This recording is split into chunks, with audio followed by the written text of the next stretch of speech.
Halo, selamat siang anak-anak. Jadi kita belajar daring untuk hari ini, kelas 11.6, mulai dari persiapan ulangan tentang stokiometri, lalu Bu Guru jelaskan senyawa polar dan non-polar, kemudian eh, gaya ikatan antar molekul. Jadi kalau misalnya kok minyak sama air ini tidak larut gitu ya, lalu bagaimana sih interaksi antara air di dalam air dengan kok beda titik di eh, apa air misalnya kan dengan amoniak dan sebagainya. Nah, ini kita jelaskan di pembelajaran kali ini ya. Oke, yang pertama kita apa namanya membahas tentang stokiometri dulu, khusus untuk proyeksi pembatas, karena nanti ulangannya ya di sekitar proyeksi pembatas. Ya. Oke, saya akan berguru share screen ya. Nah, ini kan sudah Bu Guru bagikan hari ini ya, tadi sudah dibagikan, jadi bisa sambil diikuti. Ya, jadi kita mulai selesaikan eh, problem. Ya, kedua problem ini ada dua nomor. Nomor satu kita mulai menjawab ya. Nomor satu kita akan mulai menjawab. Nomor satu.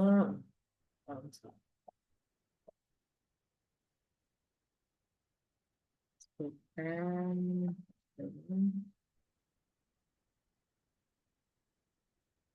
Dulu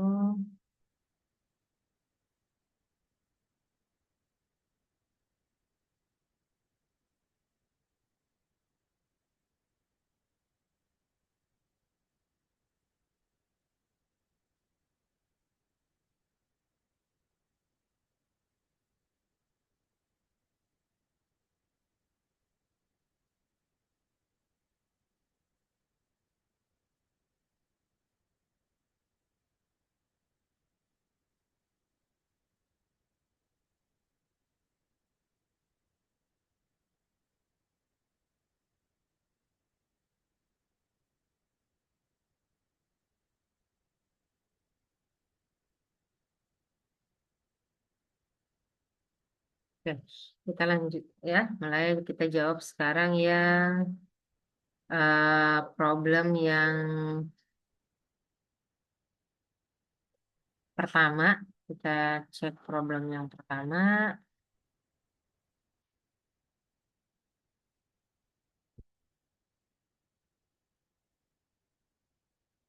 Cek problem yang pertama.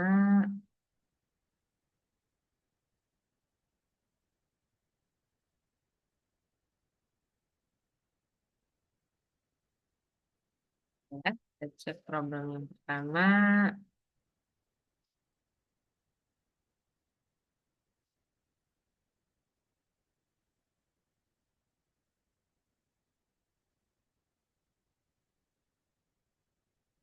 Ya, kita jawab ya yang pertama.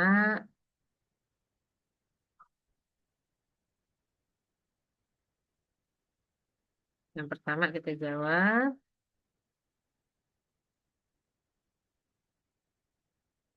Kembali boleh. Ya, nomor satu. Ya, kita lihat nomor satu. Dalam reaksi pembakaran propana, ini gas propana C3H8 plus 5O2 menghasilkan gas karbon dioksida dan 4H2O dan uap air. G ini berarti uap air. Oke, jadi kalau pembakaran itu pasti membutuhkan gas oksigen O2 dan pembakaran yang sempurna itu hasilnya adalah karbon dioksida, gas karbon dioksida dan uap air. Kalau tidak sempurna bagaimana? Nah, kalau tidak sempurna, contohnya bisa menghasilkan jelaga atau gas karbon monoksida CO, ya. Itu yang sangat berbahaya untuk gas buang kendaraan bermotor. Ya, untuk selesaikan pertama.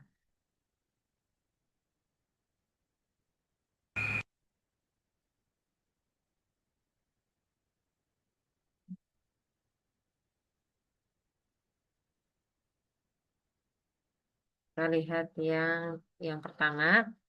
Nah, C3H8 plus 5O2.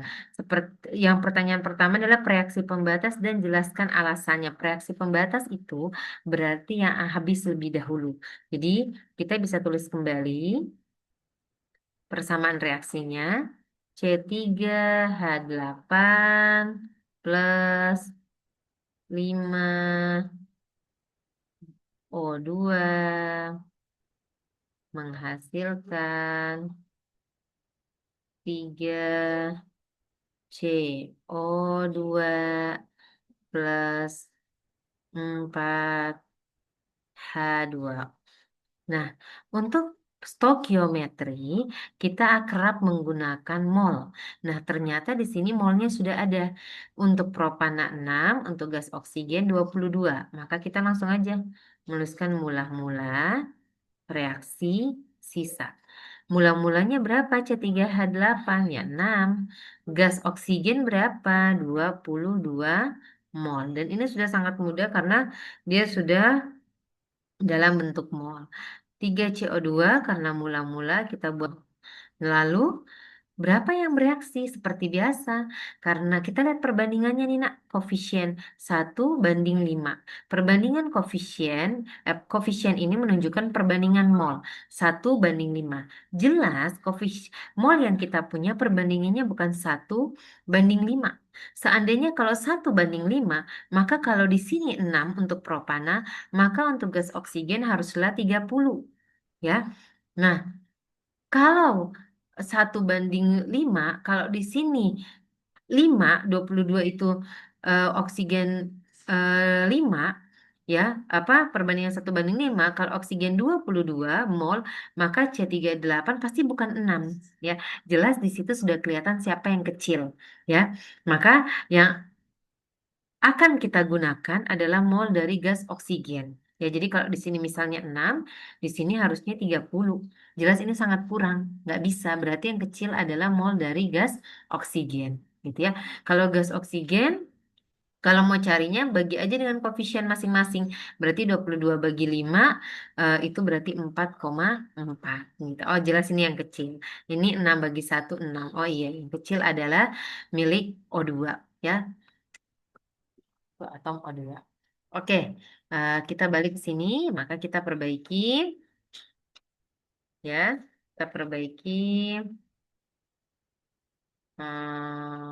Ini kita hapus ya, mana dia posisi?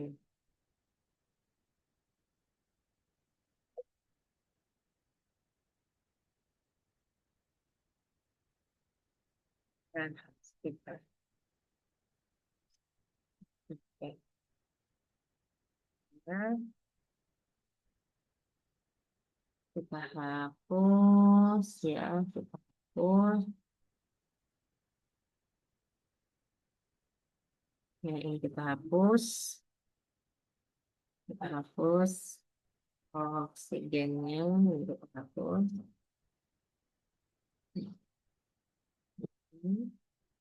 Jadi nggak kita hapus.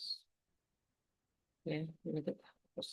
Oke, berarti kita ganti di sini dengan kita gunakan 22. Gunakan 22. Berarti yang bereaksi adalah 22 mol. 22 mol.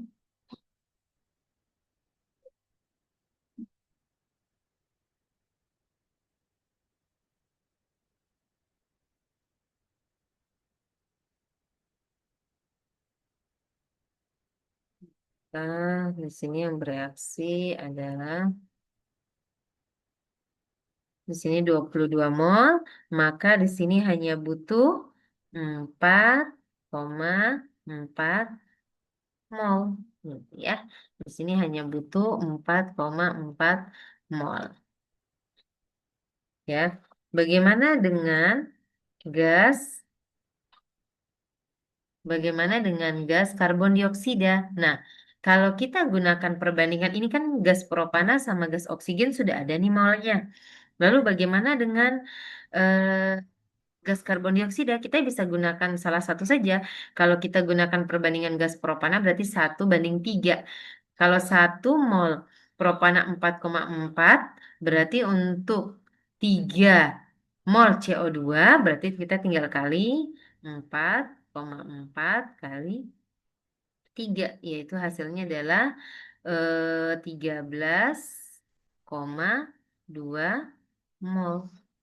Nah, untuk 4 4 mol H2O bagaimana? 4 H2O perbandingan koefisien H2O berarti 4,4 kali 4 ya. Berarti ini sekitar 16 berarti 17 ya. Berarti 17,6 ya. Oke, sekarang kita selesaikan. Karena dia sebagai produk berkurang, ini bertambah gitu ya. Nah, 6 kurang 4,4 hasilnya 1,6 mol. Nah, ini habis nol. Ya habis bereaksi. Ini jelas sisanya 13,2 mol. Ya, ini jelas sisanya 17,6 mol. Ya, gitu.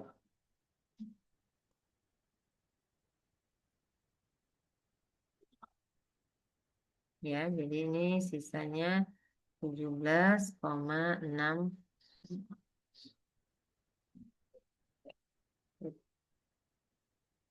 Oke, jadi ditanya tentukan reaksi pembatas. Reaksi pembatas adalah reaksi yang habis, ya. Pembatas adalah oksigen, gitu. Karena hasilnya adalah ini, mol ini, gitu ya. Nah, hitung volume CO2. Jadi, volume CO2. Nah, itu berapa gitu. Nah, kita kan sudah tahu kalau ditanya dalam standar temperatur and pressure, berarti 1 mol zat, ya, 1 mol zat itu setara dengan volume 1 mol zat setara dengan 22,4 liter atau kita bilang volume molarnya adalah 22,4 liter untuk 1 mol. Jadi kalau ditanya volume zatnya bagaimana? Maka kalau dia dapatnya 13,2 ya berarti 13,2 mol dikali 22,4 liter per mol. Ya, jadi yang ada adalah kalau kita hitung berarti ini sekitar 295,8, 68 liter. Ya. Nah, ini sekitar segitu. 295,8 liter volume CO2 gitu ya. Jadi kalau ditanya volume, karena ini juga gas, ya, ini fasanya gas, ini juga gas. Kalau ditanya berapa volume uap air, ya berarti tinggal kita sesuaikan aja. Berarti kalau 17,6 ya dikalikan dengan 22,4 liter ya. Seperti itu. Nah, bagaimana dengan nomor 2? Nomor 2 itu dikatakan sebanyak 4 gram kalsium direaksikan dengan 6,3 gram asam nitrat. Reaksinya seperti ini dan belum setara. Ditanya tentukan reaksi pembatas dan massa zat sisa. Nah, jadi sekarang ditanya siapa yang reaksi pembatas seperti di atas, yang sisa itu masanya berapa? Berapa banyak ya? Oke, sekarang kita selesaikan. Kita coba selesaikan di bagian bawah sini ya. Oke, oke, kita selesaikan di bagian bawah sini. Oke, oke, selesaikan. Oke, sip. Kita lihat sekarang. Sama seperti tadi, berarti kita buat CA tambah hmm, CA tambah HNO3 menghasilkan Ca kalsium nitrat 2 kali plus H2. Oke. Nah, sama kita akan membuat mula-mula reaksi sisa, ya. Nah, membuat lagi mula-mula reaksi sisa. Tapi yang perlu kita ingat, ini dia belum setara dan belum ada molnya. Oke, kita setarakan dulu. Atom Ca di sebelah kiri satu, di sebelah kanan satu. Nah, kita cari selain H dengan O dulu, ya. Ada selain H dengan O ada atom N. N di sebelah kiri satu, di sebelah kanan dua. Maka satu kali berapa biar dua? Oh, dua. Oke, N sudah sama. Sekarang kita ke H. H di sini dua, di sana juga dua di sebelah kanan. Sudah sama. O 2 kali 3 6 di sebelah sini juga 6. Oke, sudah sama. Berarti ini sudah setara. Sekarang kita tinggal mencari mol karena yang diketahui dalam bentuk massa. Maka kita mengkonversi massa ke dalam mol. Boleh kita menggunakan cara cepat seperti ini. Berarti N sama dengan massa per massa molar. Oke, kita masukkan dulu. Yang kita cari N dari siapa di sini? Ca, 4 gram kalsium. Berarti NCa 4 bagi 40 gram per mol. Ini gram per mol, betul. Ini gram, gram. Berarti nanti hasilnya adalah 0,1 mol Ca. Bagaimana dengan temennya atau NH2O berarti sama. Jadi kita langsung masukkan saja. Ini dia tadi nilainya adalah 6,3 gram. Berarti 6,3 gram dibagi 63, ya, massa molarnya kalau tidak salah 63, ya, HNO3. Jadi nanti hasilnya juga sama 0,1 mol untuk HNO3, ya. Oke, sekarang kita masukkan ke mula-mula. Jadi di mula-mula di sini adalah 0,1. Di sini juga mula-mulanya 0,1. Di sini belum ada 0. Di sini juga 0. Nah, kita lihat perbandingan koefisiennya 1 banding 2. Jelas kalau sama-sama 0,1 tidak sesuai dengan perbandingan 1 banding 2. Dan jelas yang kecil adalah HNO3. Jadi kalau misalnya 0,1 berarti harusnya NH3 0,2 karena perbandingannya 1 banding 2, ya. Jelas berarti HNO3 ini nilainya yang untuk satu atomnya lah dibilang begitu, ya, atau untuk molnya, untuk molnya itu dia yang kecil. Jadi kita bikin 0,1, maka di sini 1 banding 2, di sini 0,05. Bagaimana dengan Ca sama H2? Karena perbandingannya 1 banding 1, terserah kita membandingkan dengan siapa. Boleh Ca dengan Ca, berarti sama. 0,05. Boleh juga senanti HNO3 dengan Ca, berarti sama aja. 0,1 bagi 2, berarti di sini 0,05. Maka di sini karena 1 banding 1 juga, berarti di sini 0,05. Gitu, ya. Oke, ini minus, ini berkurang, minus, ini bertambah, ini bertambah. Oke, kita sekarang jumlahkan nih. Berarti di sini 0,05, di sini 0, di sini 0,05, di sini 0,05. Oke, jelas berarti sebagai reaksi pembatas, reaksi pembatas adalah HNO3 Tiga. Berarti siapa reaksi sisanya yang belum habis? Reaksi sisa kita, ya, reaksi sisa adalah CO2. Jadi pe- bereaksi sisa adalah C, oh kok CO2, ah, ya logam kalsium. Nah, berapa masanya?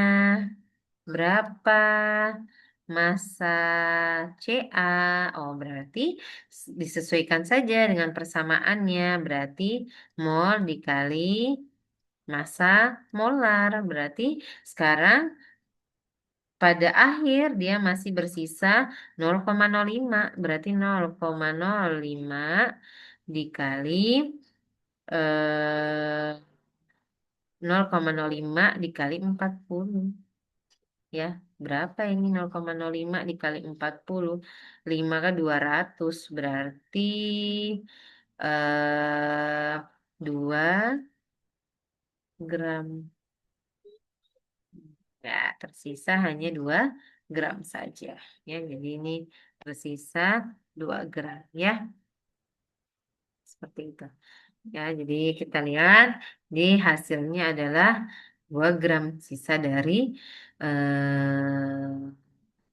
apa namanya gas kalsium. Jadi kalau ditanya bagaimana uap apa gas hidrogennya, berarti dalam kondisi STP. Nah, kalau dalam kondisi STP berarti tinggal nanti kita kali dengan 22,4 liter per mol. Berapa volume gas hidrogen gitu ya. Kalau ditanya berapa produk massa dari produk kalsium nitrat, berarti kita tinggal kali dengan mR dari kalsium nitrat. Berapa kalsium nitrat mR-nya? Ya tinggal 40 ditambah 28 ditambah eh, 16 kali 6 berarti 96. Ya berarti sekitar 164. Berarti 0,05 dikali 164. Itulah hasilnya ya.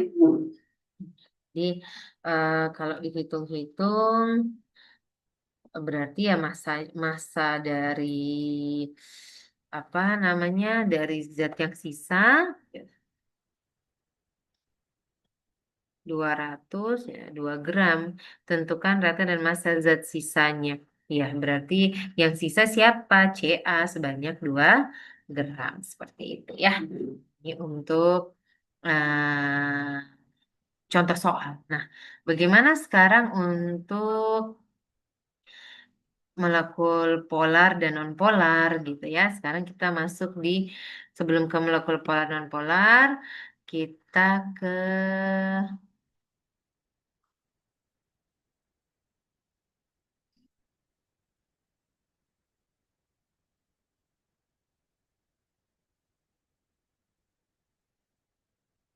sebelum ke molekul polar dan nonpolar, kita ke ikatan hidrogen. Kita ke ikatan ion. Oke, kita pertama ke ikatan ion. Nah, sebelum kita ke ikatan ion, kita ingat-ingat dulu tentang sifat keperiodikan unsur. Ya. Di sifat keperiodikan unsur ini ada sifat ada namanya energi ionisasi ya. Bu Guru ambil yang mau kita bahas dulu aja ya. Langsung yang kedua, afinitas elektron. Ya, Anda bisa lihat di PPT yang Bu Guru bagi dan ke elektronegatifan. Nah, energi ionisasi ini adalah energi yang dibutuhkan untuk melepaskan satu elektron dari suatu atom. Nanti ya, misalnya Na ya, dia mau melepaskan elektronnya, maka dia butuh energi. Nah, energi ionisasi ini dia akan bertambah dari kiri ke kanan dalam sistem periodik unsur. Maka antara Na sama Cl yang lebih besar energinya untuk melepaskan elektron adalah Cl. Artinya untuk melepaskan elektron dia butuh energi yang besar atau dia sulit untuk melepaskan elektron dibandingkan Na. Ya, maka kalau disandingkan keduanya dalam ikatan, maka Na akan lebih mudah melepaskan elektron. Gitu ya. Nah, melepaskan elektronnya berapa banyak? Melepaskan elektronnya disesuaikan semua atau rata-rata unsur itu dia berpatokan pada golongan 8A, elektron valensinya 8A 8 kecuali helium ya. Maka dia akan berusaha membuat elektron valensinya 8. Jadi kalau misalnya kita bilang oh Na dia kan nomor atomnya 11, berarti 1s2, 2s2, 2p6 gini ya, 3s1. Nah, karena keelektronegatifan apa energi ionisasinya kecil, dia memudahkan dia untuk melepaskan elektron. Nah, berarti kalau dia lepaskan satu elektron, maka elektron valensinya kan menjadi begini. 2 dengan tambah 6 8. Kalau elektronnya itu dilepaskan satu, elektron itu kan muatannya negatif ya.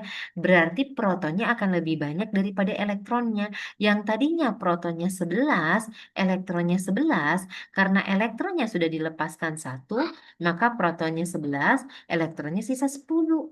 Proton ini positif, elektron ini nilainya negatif. Berarti protonnya sudah kelebihan satu atau muatan. Protonnya lebih besar satu, makanya dia akan menjadi molekul atom yang tidak netral lagi. Ya, akan menjadi ion kalau dalam ikatan, ya lebih senang menjadi positif. Nah, sekarang Cl. Nah, Cl kalau disandingkan dengan Na, pasti dia akan lebih senang melepaskan elektron. Kita lihat di sini kan 17 ya, nak ya. Berarti 1s2, 2 2s2, 2p6, 3s2, 3p5. Nah, belakangnya jelas 7 elektron valensinya gitu. Kalau mau 8 ambil satu. Nah, kalau dia ambil satu elektron, berarti elektronnya udah kebanyakan. Bukan 17 lagi, tapi jadinya 18. Sedangkan protonnya tetap 17. Ah, berarti ini muatannya positif, kalau proton elektron muatannya negatif, berarti udah kelebihan satu elektron. Maka maka Cl ya, maka Cl akan bermuatan, maka Cl akan bermuatan negatif satu. Gitu ya. Nah, oke, kita sekarang ke ada lagi sifat lainnya. Nah, afinitas elektron. Afinitas elektron itu adalah energi yang dilepaskan atau dibutuhkan ya ketika satu elektron bertambah ke dia dalam kondisi gas. Jadi, ini kebanyakan elektron apa afinitas elektron ini pada zat-zat yang berikatan kovalen ya. Nah, dan ini dalam kondisi gas. Nanti biasanya di apa tentang termokimia ada pelepasan elektron gitu ya, pembentukan pembentukan molekul gitu, itu pelepasan ada energi-energi di situ gitu ya. Nah, sekarang ke elektronegatifan itu adalah kemampuan suatu atom menarik elektron ke pihaknya. Jadi dari kiri ke kanan nilai ke elektronegatifan semakin besar. Ya, Jadi dari kiri ke kanan, kalau sederet nih, Na sama Cl dalam sistem periodik unsur, dari kiri ke kanan, kemampuan atom untuk menarik elektron ke pihaknya lebih besar. Makanya antara Na sama Cl, siapa yang mudah untuk menarik elektron? Oh, berarti kemampuan Cl lebih besar daripada Na. Ini pun sesuai dengan energi ionisasinya. Dia lebih mudah melepaskan, ini lebih mudah menerima karena kemampuan menariknya juga lebih kuat, gitu ya. Nah, bagaimana dengan yang ikatan sehingga nanti kalau misalnya kita membuat NaCl ya, NaCl dan kita bikin reaksi ionisasinya, tadi akan menjadi seperti ini, Na plus Cl min yang kita nyatakan sebagai ikatan ion karena ada serah terima elektron. Siapa yang lebih mudah menyerahkan? Na. Siapa yang lebih mudah menerima? Cl gitu. Yang lainnya bagaimana? Oh, ini juga terjadi. Misalnya pada Ca Cl2 gitu ya. Ca itu dia lebih kecil energi untuk melepaskan elektronnya. Nah, Cl lebih besar energi untuk melepaskan elektron. Makanya lebih besar energi untuk melepaskan elektron. Makanya yang lebih mudah melepaskan elektron itu Ca. Kemudian elektronegatifnya benar jelas. Ca ke elektronegatifnya jauh lebih kecil daripada Cl karena dia lebih kanan. Ya, Kak, ingat-ingat logam itu sukar dan tidak eh, apa ya kalau kita bilang logam itu tidak mudah untuk melepaskan elektronnya. Eh, apa logam itu tidak mudah untuk menerima elektron. Ya, logam itu sangat tidak mudah untuk menerima elektron karena dia mudah untuk melepaskan elektron. Ya, jadi tidak mungkin logam itu menerima Na plus elektron jadinya Na min. Ya, karena nilai ke elektronegatifnya kecil, kemampuan dia untuk menerima elektron kecil. Ya, atau eh, Li minus itu tidak. Ya, gitu. Li minus itu nggak bisa. Gitu ya. Ca minus nggak bisa. Nah, sekarang Ca ke elektronegatifnya kecil. Ya, gitu. Energi ionisasinya kecil, lebih mudah untuk melepaskan elektron. Berapa banyak elektron yang dilepaskan? Acuannya tetap, acuannya tetap golongan gas mulia gitu ya, golongan 18A atau kita golongan 18 atau kalau dulu kita bilang 8A gitu ya. Jadi kalau nomor atomnya dia 20 berarti kita bisa buat 1S2, 2S2, 2P6, 3S2, 3P6, 4S2. Nah, ini ya elektron paling akhir ini akan dilepaskan. Nah, berapa yang dilepaskan? 2, karena biar belakangnya menjadi 2 tambah 6, tambah 6 kan 8. Elektron valensi menjadi 8. Oke, makanya dia lebih senang melepaskan 2 elektron. Makanya golongan-golongan 2 itu muatannya rata-rata 2 positif. Golongan 1A itu positif 1. Ya. Nah, kita bisa kadang menulisnya begini. Elektron yang diserahkan. Siapa yang menerima? Jelas Cl yang menerima. Cl menerimanya berapa? Stabilnya 1 aja gitu ya. Tapi atomnya nggak sama, muatannya nggak sama ya. Tambahin 2 di depan. Ya, namanya ikatan ion. Ya. Seperti itu. Apakah Cl selalu minus satu? Ya, ya tergantung siapa temennya ya. Kalau dia sama-sama logam seperti ini, rata-rata dia stabilnya minus satu. Apakah dia bisa positif satu? Bisa positif satu, bisa positif tiga, bisa positifnya bisa ya. Contohnya pada HCl O 4 gitu ya. Dia tidak positif satu loh, bukan negatif satu loh. Dia positif loh, positif 7. Kenapa? Karena dia berteman dengan unsur yang satunya sangat elektronegatif ya. Oksigen ini sangat elektronegatif ya. Kalah dia kemampuan Cl dengan O ya. Seperti itu. Ya, nanti kita belajar kebanyakan ini di bilox ya, kita ingat.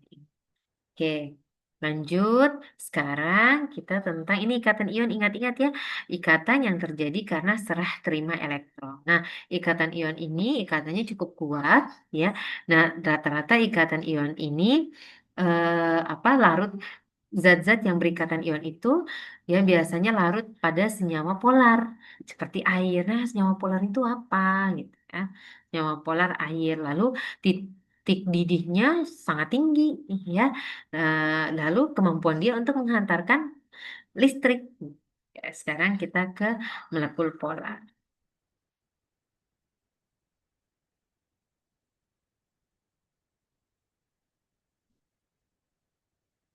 Ya. Sekarang kita ke ikatan kovalen polar. Nah, ingat, ikatan kovalen polar dan non polar gitu ya.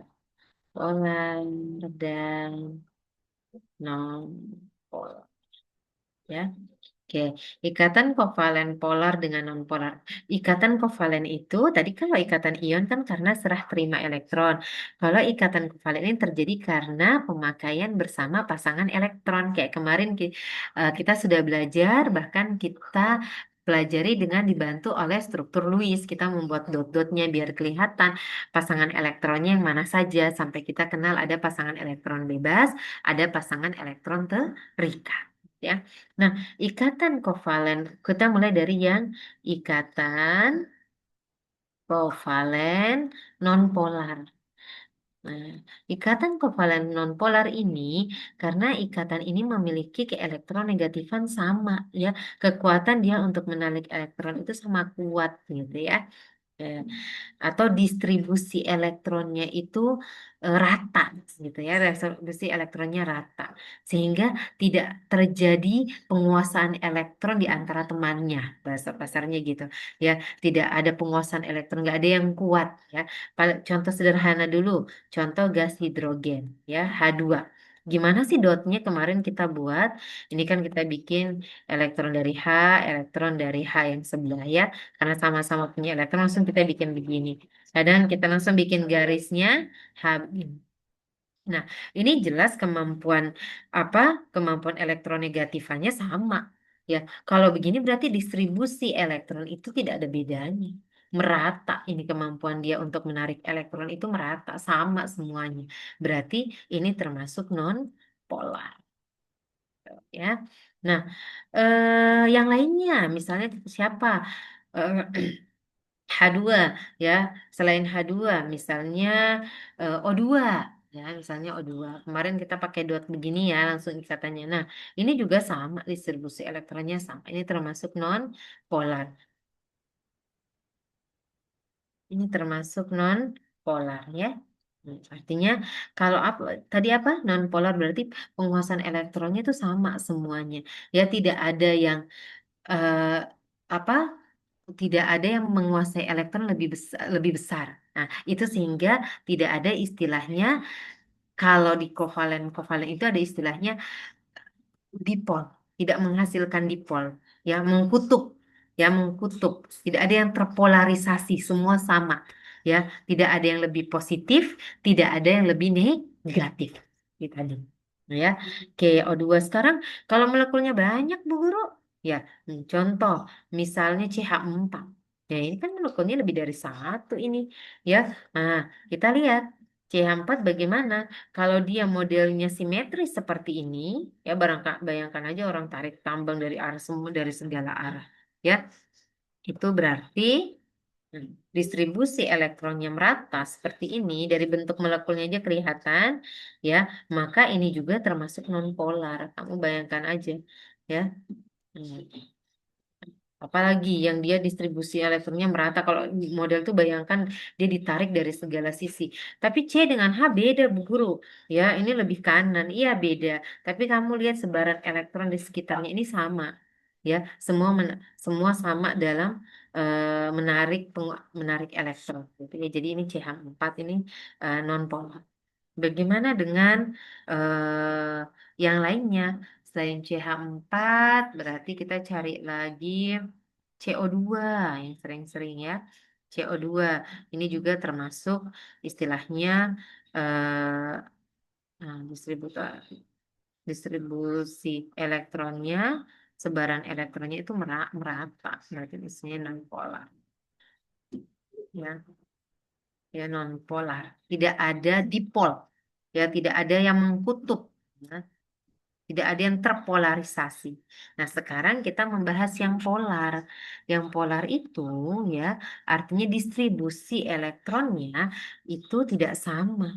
Ya, contoh paling sering itu adalah H2O. Kita coba gambar molekulnya ya. Kalau di kertas memang kelihatan apa bedanya gitu ya, lurus-lurus saja kok. Saya bikin ya itu karena kalau kita dibikin dua dimensi, coba kemarin Bu guru gambarkan pakai molimot kan begini bentuknya. Nah, daerah sini adalah elektron bebas. Distribusi elektron ini tidak merata, nah, ya, atau kita bilang asimetris, ya, asimetris. Nah, kondisi ini menyebabkan terjadi polarisasi di sebelah sini. Di sebelah sini bagian oksigen dia akan sangat negatif, berarti yang H ini akan positif, terpolarisasi. Ada kutub positif, ada kutub negatif, dipol, terjadi dipol. Nah, ini kita bilang sebagai molekul polar. Ya, bagaimana lagi dengan yang lain? Misalnya HF yang paling gampang, sederhana nih, cuma H sama F. Oh, ini jelas. Kalau kita buat HF, nah ini cuma dua. Nah, tapi sebaran elektronnya tidak sama. F ini ke elektronegatifan sangat besar, paling besar dalam sistem periodiक studi atom yang penguasaan elektronnya, kemampuan dia menarik elektron sangat besar. Jadi dia kecil, elektronnya tersebar sampai 7 elektron valensi, di tengah-tengahnya ini proton berarti ikatan antar positif dan negatifnya sangat kuat gitu. Kalau kita dekatkan magnet positif dengan negatif dekat-dekat. Nah, kondisinya itu seperti begini. Kecil, sebaran elektronnya banyak, di tengahnya proton yang juga besar, maka tarikannya sangat besar. Jadi F ini penguasaan elektronnya sangat besar. Ya, seperti P di PPT. Jadi yang banyak menguasai elektron ya sebaran elektron di daerah F ini sangat besar. Kayak kita bilang ini terjadi polarisasi. Ini negatif, ini akan menjadi kutub positif gitu ya. Yang banyak lagi NH3. Nah, ini juga ini paling bantu tuh dengan bentuk molekul ya yang guru tuliskan di molimot ya. Nah, ini yang bentuk yang tidak simetris seperti ini ya menyebabkan akan terjadi polarisasi. Ya, ini akan lebih negatif di daerah sini dan yang lainnya akan lebih positif. Ini juga termasuk molekul polar, gitu ya. Nah, pola besarnya kepolaran suatu molekul itu bisa biasanya dijelaskan melalui istilahnya momen dipol ya. Momen dipol. Simbolnya adalah mu begini. Semakin besar polaritasnya, maka momen dipolnya akan semakin besar.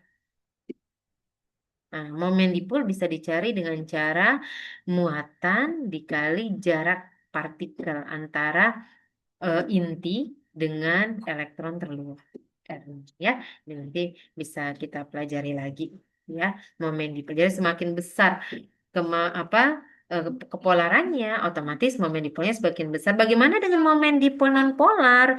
Maka momen dipol untuk molekul-molekul nonpolar sudah jelas momen dipolnya adalah nol, nggak ada dipol, ya, nggak ada kutub, semua sebaran elektronnya sama, ya.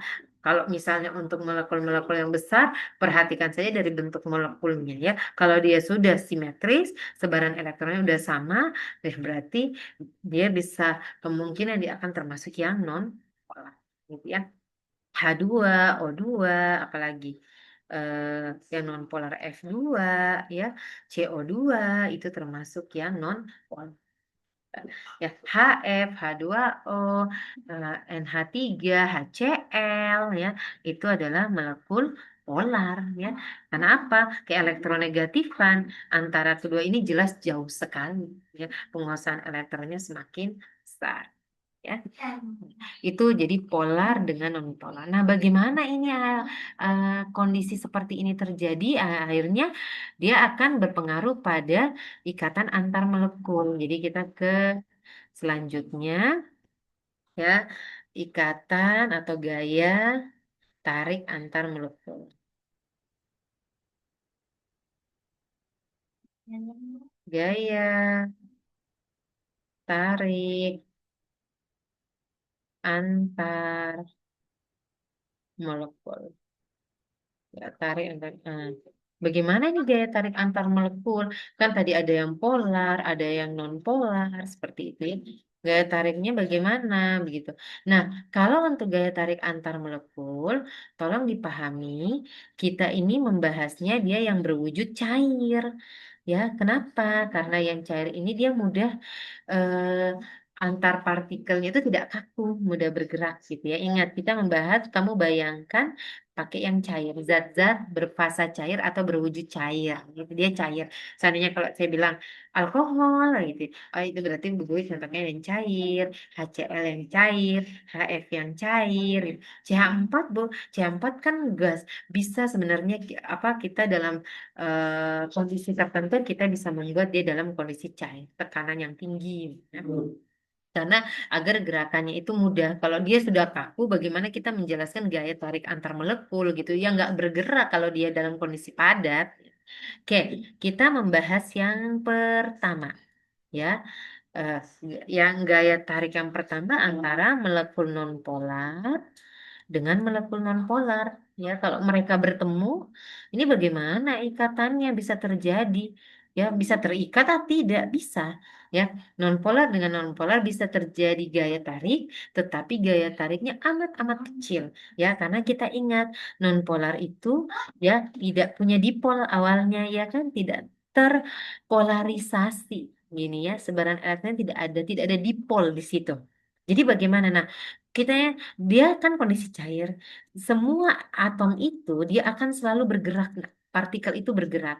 Ada suatu saat di mana dia ternyata kondisinya ter kita bilang terdispersi, ah, terdispersi. Jadi bisa jadi dipol, tapi hanya sesaat ya. Nah, misalnya jadi tapi sesaat aja. Yang satu jadi daerah positif ya, dia tersebar, bergerak. Ah, di mana ada pergerakan, di mana semua elektron ngumpul, itu dia menjadi negatif, berarti bagian lain menjadi positif. Nah, kondisi ini ketika ada molekul di dekatnya dia terimbas ya. Nah, menjadi dipol terimbas. Terimbas.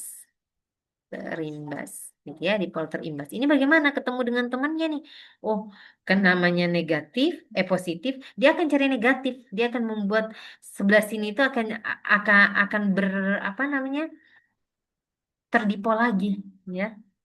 Nah, Nah, terinduksi lagi.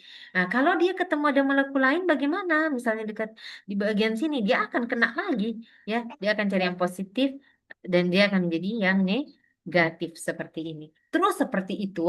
Bagaimana ini? Yang tadi awalnya sudah ter apa? Terinduksi ini, eh, nanti dia akan kembali seperti semula lagi, ya. Tetapi teman-temannya kan kena, ya. Nah, nanti mereka akan kembali semula, tapi yang lain kan kena. Nah, kondisi ini bisa menghasilkan gaya tarik ya yang kita bilang nonpolar dengan walaupun ini sangat lemah, gaya tariknya lemah gitu ya, gaya tariknya lemah gitu. Artinya dia mudah dipisahkan, gaya tariknya lemah. Nah, gaya ini kita sebut sebagai gaya tarik gaya Landon ya. Nah, ini gaya dispersi London. Dispersi London. Jadi hampir semua molekul itu kita nyatakan pasti ada gaya terlemah ini, gaya London. Semakin besar, semakin besar massa molekulnya, berarti gaya Londonnya akan makin besar karena banyak partikel elektron di situ. Gaya semakin besar molekulnya maka gaya tarik atau gaya Londonnya, gaya tarik akibat dispersi ini semakin besar juga gitu ya.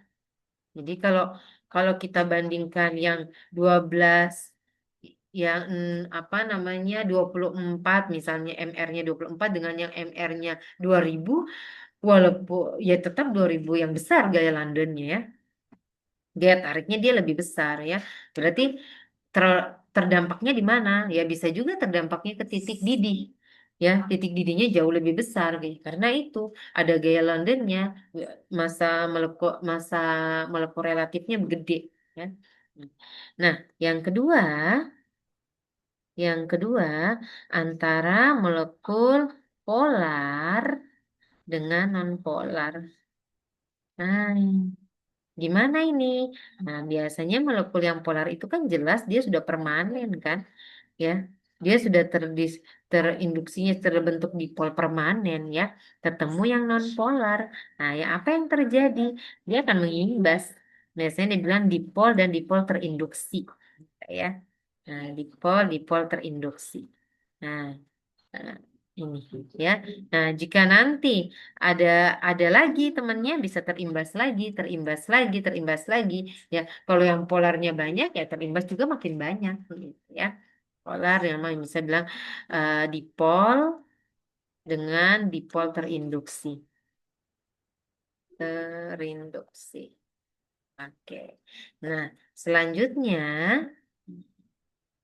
ini yang ketiga adalah ikatan antara zat yang polar dengan polar. Ya, ini jelas yang dipol dengan dipol biasanya dibilang.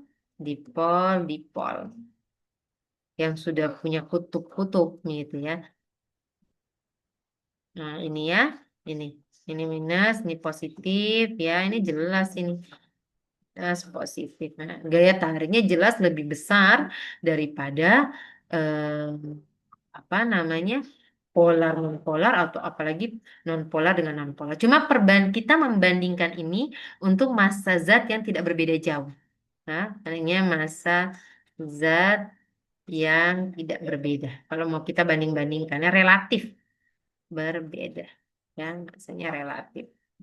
Perbandingannya massa yang relatif. Hmm. Ya, contoh H2O, ini kan NH3, yang terjadi dalam wadah isinya H2O, ya jelas ada ikatan antara polar dengan polar. Di dalam NH3, kalau keduanya dicampurkan ya eh, tetap terjadi polar-polar gitu ya, dipol dengan dipol gitu. Nah, keempat, nah ini yang sering nih, gaya ikatan hidrogen. Loh, Bu Guru, ini kan ikatan, bukan dalam molekul-molekul. Nah, gaya ikatan hidrogen ini terjadi ya. Misalnya dalam molekul itu ada ikatan hidrogen dengan O. Ya, dalam satu molekul, ketika ini terjadi ketika dalam molekul itu ada gaya tarik antara hidrogen, ada ikatan antara gaya ini bisa terjadi ketika ada dalam molekul ada ikatan antara hidrogen dengan atom-atom yang sangat elektronegatif. Misalnya, dalam molekul tersebut ada H dengan O, H dengan N, H dengan F misalnya ya. Nah, nah dia ketemu dengan tetangganya ya yang sangat elektronegatif. Dia ketemu dengan tetangganya yang S, yang O, dan yang N. Gini ya, dia ketemu. Apa yang terjadi dengan tetangganya? Maka H ini dapat memberikan gaya tarik ikatan hidrogen. Ya, ini ketemu dengan F, ini ketemu dengan H, bisa juga OH ini ketemu dengan O lagi, ya, ketemu dengan F, ketemu dengan N, H yang ini ketemu dengan F, ketemu dengan O, ketemu dengan F. Jadi dia harus punya dalam molekulnya harus ada H itu dengan salah satu ini dulu. Kenapa O N dengan F ya atau F O dengan N ini? Kenapa mereka ini ada apa? Ah, mereka ini adalah atom atom unsur yang sangat elektronegatif, yang elektronegatifannya sangat besar.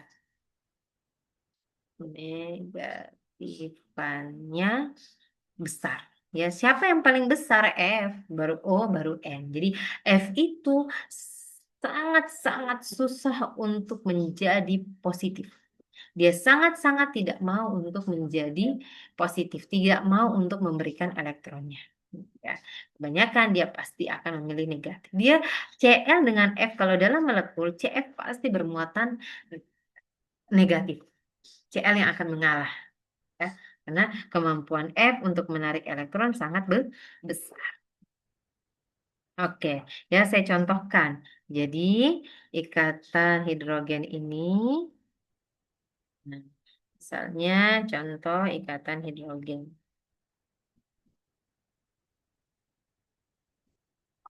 Oh, gaya tarik ikatan hidrogen. hidrogen. Ya, misalnya H O H. Nah, dalam molekulnya kan sudah ada ikatan H dengan O ya. Sudah ada ikatan H dengan O. Nah, maka kalau dalam air berarti nanti dia akan ketemu di O, H tetangganya. Nah, nah ini akan terjadi nih, ikatan hidrogen.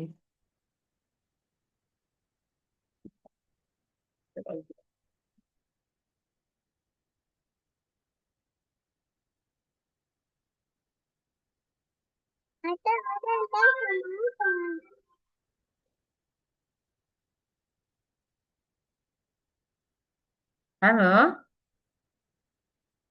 halo, Waalaikumsalam. Ya, ya,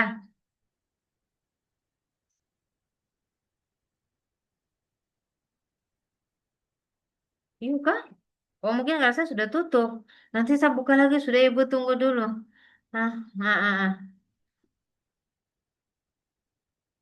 Saya lagi mau kasih PPT untuk anak-anak kelas 11 6 toh, karena dia kan belum dapat materi. Jadi saya baru selesai bikin, dia punya PowerPoint ini. Saya mau sebar baru sebentar sore kak, apa saya bikin apa soal. Kan sudah aku coret-coret.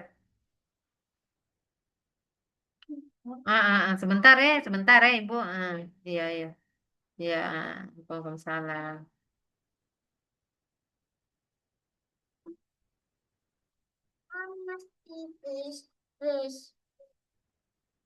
Hai guys, namaku kita lagi nonton. Ini mama udah kasih mati.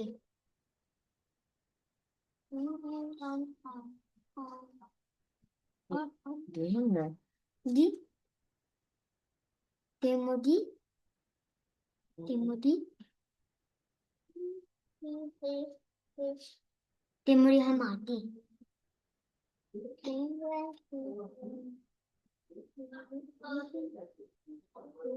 Nah, nanti dulu mas mau selesai. Biar cepat. Sudah sana. Ini orang kok kerekam loh. Keluar, pindah. Pindah kerekam. Pindah. Sama siapkan ini. Iya, nanti dulu. Orang ngajar dulu. Ah, ih, masa kalau orang ini satu dunia dengar kok punya omel nih malu. Ih, ini jejak digital nanti. Sana, sana, sana, sana. Oke ya. Kita lanjutkan. Jadi Bu Guru lanjutkan. Ini akan menghasilkan ikatan hidrogen. Ya ini. Nanti kalau H ini ketemu O lagi, ya. ah, Nah ini akan menghasilkan ikatan hidrogen. Bagaimana kalau dia ketemunya dengan N? Ya bisa bisa saja gitu ya. Ah, lihat, lihat, lihat, ya. Kalau ketemu dengan bisa aja. Yang penting dalam molekul itu ada ikatan OH apa HF, HO, HN gitu ya. Nah, bedakan dengan ini ya. Bedakan dengan ini. Misalnya ada OH. Nah, lalu ketemu nih. Nah, OH ya. CH2 ini alkohol, CH3. Nah, ini ikatan hidrogen. Ini menghasilkan gaya ikatan hidrogen. Nah, tapi coba kita lihat yang ini. Ya, ini H ya. H. Nah, tapi bagaimana jika dengan yang ini?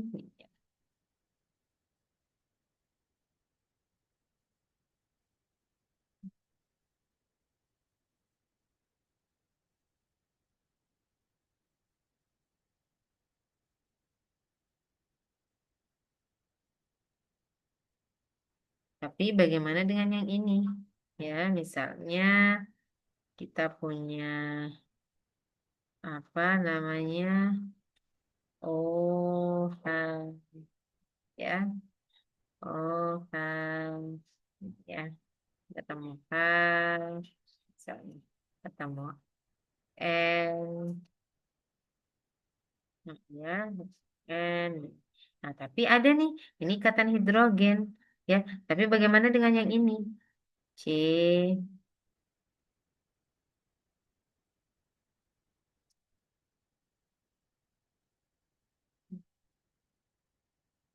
Nah, bagaimana dengan yang ini? Ya, kita lihat. Ketemu juga dengan H. Nah, H yang ini ketemu nih sama O. Elektron negatif. Tapi, hmm, C ada Y, C.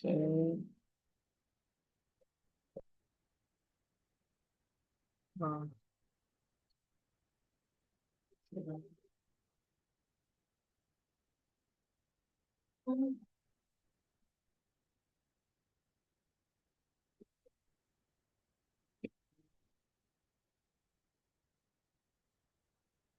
ya.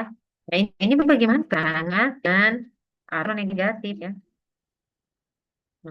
Dia ketemu dengan atom yang sangat elektronegatif. Nah, ini bagaimana? Nah, berarti ini bukan gaya tarik ikatan hidrogen. Ya, ini bukan gaya tarik ikatan hidrogen. Ya, bukan gaya tarik ikatan hidrogen. Dia hati-hati.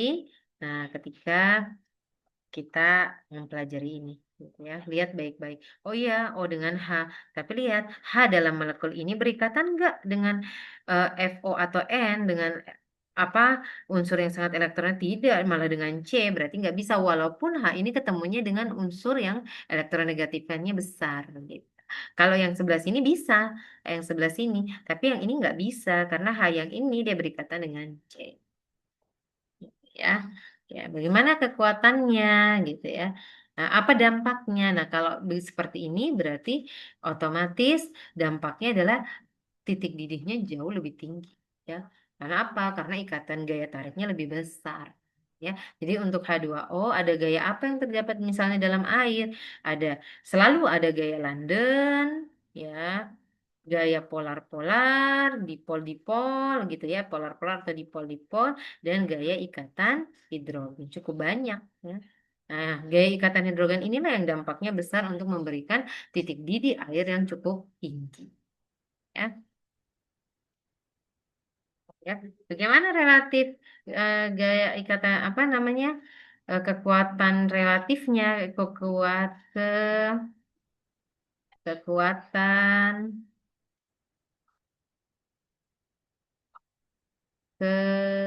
kekuatan relatif eh, kekuatan relatif molekulnya. Nah, ikatan antar molekul. Kekuatan relatif gaya tarik